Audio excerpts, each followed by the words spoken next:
Let's say you believe something. That belief is true, and you even have really good reasons to believe it. Do you still know that it's true? Let's consider.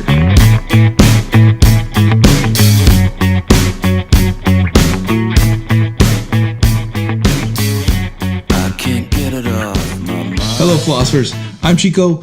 Welcome to the Philosopher Show, where we consider the greatest questions of human history. Now, in the last video on epistemology, on the study of knowledge, how is it that we know, and what are the kinds of things that we know, what is knowledge itself, we talked about the need for justification in true belief, right? We said that when you believe something, you could believe it for no good reason whatsoever, and it just so happens to be true. You could believe something that's true for really bad reasons even.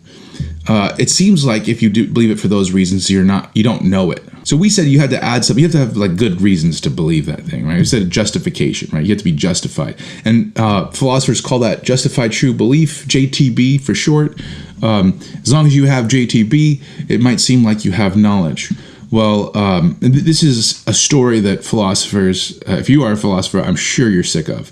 But for others, it's kind of an interesting story. One day, a philosopher named Edmund Gettier points out that justified true belief might not be enough. It might not cover what we need for knowledge. And why is that?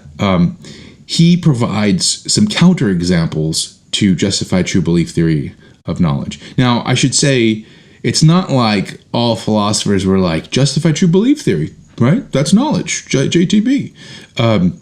Before Gettier, that's not exactly the way things were going, but it did seem like a good number of philosophers just assumed, right, that was sufficient, right, that we'd given enough analysis, you know.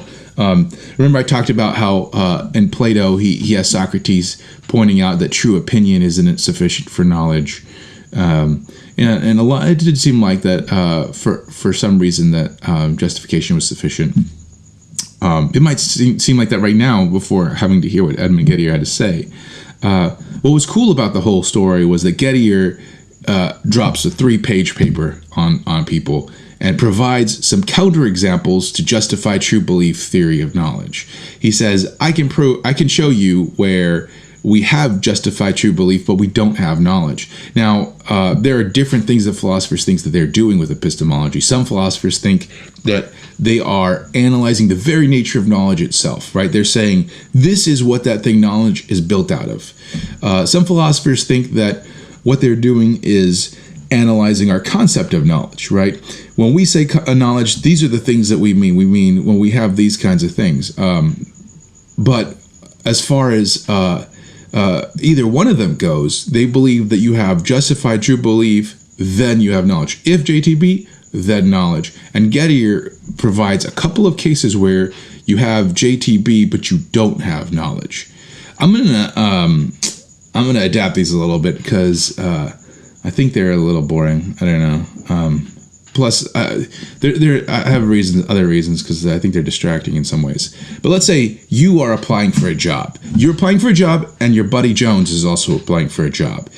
Now, let's say while you guys are waiting in the waiting room, you're looking over the vending machine, and you see some delicious little snacks. Let's say like there's a nice cold brew, right, that's sitting in there, and your buddy Jones is like, oh, I want that cold brew. He takes out the wallet, opens it up and says, oh, all I have is a 20. Throws it back in the wallet, folds it up, puts it in his pocket. Now, you are, it's not your turn to go in there and get your report from the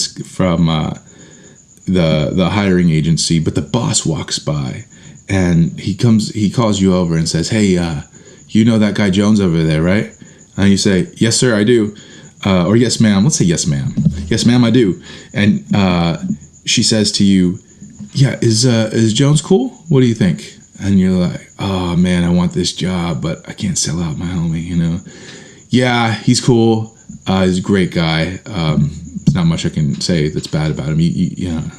She says, okay, good, because, I apologize, but he's the one that we're going to go with, just so you know. Like, we're going to hire him. I think that he is stellar, but I just wanted to make sure. And you're like, yeah, okay, well, you're making a good choice. So you walk back believing Jones is going to get hired. And also believing Jones has a $20 bill in his pocket. You believe the following conjunction, as they say in logic. Jones is going to get hired, and the guy that's going to get hired has a $20 bill in his pocket. Now the boss goes in and says, that guy was really a go-getter. Not a go-getter. I don't know. You weren't really go-getting. It was really honest. I really like that. Jones was good, but you know what? I can't believe that guy would say such good things about the guy he's competing against. Okay, we're changing it up. We're going with that guy. We're going with you, right? Now, you believe the following. You believe that the person who is going to get hired has a $20 bill in their pocket, right? If you take my logic course on propositional logic, you'll understand why. A and B, therefore B, right? That's sort of what you're believing. So you believe that, and interestingly enough, let's say that it happens to be true. You do have a $20 bill in your pocket. Let's say you don't even know that you have a $20 bill in your pocket, right? You just, you don't know what you've had so far. If you're like me, I rarely have cash, so you just happen to have a 20. So you believe that the person that's going to get hired has a $20 bill in his pocket. That belief is true because you are going to be hired. And you're even justified in believing that. Why? Because of what the boss said. The boss pulled you aside and told you directly, that's the person we're going to hire. However, it seems like that is not knowledge, right? It seems like you're justified in believing this true thing, and yet how could you know it when really what you're believing is from bad reasons, right? You believe it because you believe that Jones is getting hired, when actually it's you that's getting hired. So it seems like you have justified true belief, but you don't have knowledge. Here's the second counterexample that Gettier provides. By the way, there are other ones. He wasn't the first one to point this out. He was just the one that really, for some reason, it stuck with him. And in the Philosopher's Classroom, I'll give you some historical ones if you're interested. I don't know. They can be interesting sometimes. Again, I'm going to change this up. Let's change this fun. Jones, let's say, your buddy Jones pulls up in the 6.4 Impala, right? In the G-Ride. You see him, bumping, coming in, right? That's my dream car. If I could have a 6.4 Impala, that would be... But it had to be a drop top. I have to have a drop top. Jones rolls up, and you're scoping, right? Dang, man, is that yours? And Jones says, yeah, that's mine. Yeah, my car. Pretty cool, huh? You're like, yeah, that is cool. So, and let's say you're taking logic class, right? And you happen to be studying disjunctions that day. Now, disjunction is an either-or statement, where by either-or you mean at least one of these two things is true, right? And what's cool about that is if you know one of these two things is true, you can really throw whatever you want to in a disjunction. You could say, like, let's say, my shirt is white. Either my shirt is white or the sky is green. Now, that's a true statement because at least one of those two things is true, right? My shirt is white. You hear that and you're like, oh, that's cool. I'm going to do something. I'm just, either that is Jones's car or my buddy Brown is in Barcelona, right? That part is Gettier's. Brown is in Barcelona. And here's what you didn't know, though. That is actually not Jones's car. He's just really embarrassed, right? Let's say that's his mom's car. And Jones didn't want to tell you that, so he said that. That was a lie. Bold-faced lie. But here's what's really weird. You didn't know it because, you hadn't seen your buddy Brown all summer long. But Brown actually is in Barcelona. But so here's what's weird. You believe something true, right? Either that's Jones's car or Brown is in Barcelona. That is a true statement. Why? Because Brown is in Barcelona, right? And you said at least one of these two things is true. At least one of these two things is true. Jones's car, Brown is in Barcelona. Well, Brown's in Barcelona is true, so at least one of those two things was true. You believed it. It's true. You even were very justified in believing it, right? Why would you might think, why would Jones lie? Typically when somebody drives a car and they say, you ask, first of all, you don't usually ask, you just assume it's their car, right? And usually you're right.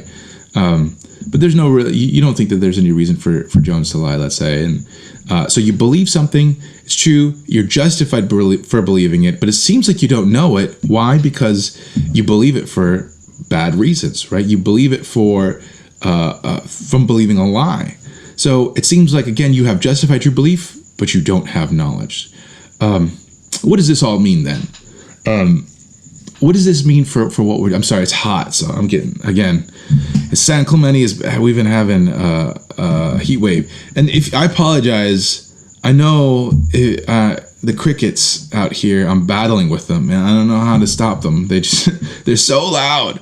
And my studio is not totally soundproof, so I'm sitting here trying to talk over crickets, which I guess is typical in philosophy. Any case, what does this mean for our study of knowledge? Well, it could mean one of three things. Imagine all the beliefs that you can have, all written out, right? One big set of them. And I tell you, well, in order for it to be all these different beliefs, in order for any of them to be knowledge, they have to be true. Well, then you would cross off all the false ones, right? And that would whittle it down, and now you have a nice smaller package of knowledge, right? It's not quite knowledge yet, though. We'd say, well, you have to be justified in believing those things. And we cross off the things that you aren't justified in believing, and we're whittling it down even more. But Gettier just told us, hey, there are a few beliefs that we didn't cross off, right? They're not knowledge. They should have been crossed off.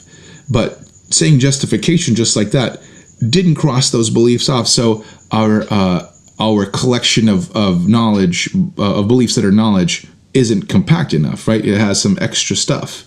How do we get rid of that extra stuff, those beliefs that aren't quite knowledge? One way we can do it is just throw in a fourth criterion, right? We can say justify true belief, and then add some fourth thing that hopefully carves those other beliefs that aren't knowledge out, and we get, this is what knowledge is. Another possible way is say, let's refine our understanding of justification so that it does carve off those last few beliefs that we wanted out of there.